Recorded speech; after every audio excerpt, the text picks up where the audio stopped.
إن هذا القرآن يهدي للتي هي أقوم ويبشر المؤمنين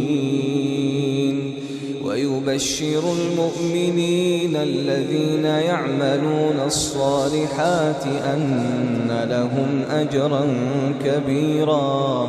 وأن الذين لا يؤمنون بالآخرة أعتدنا لهم عذابا أليما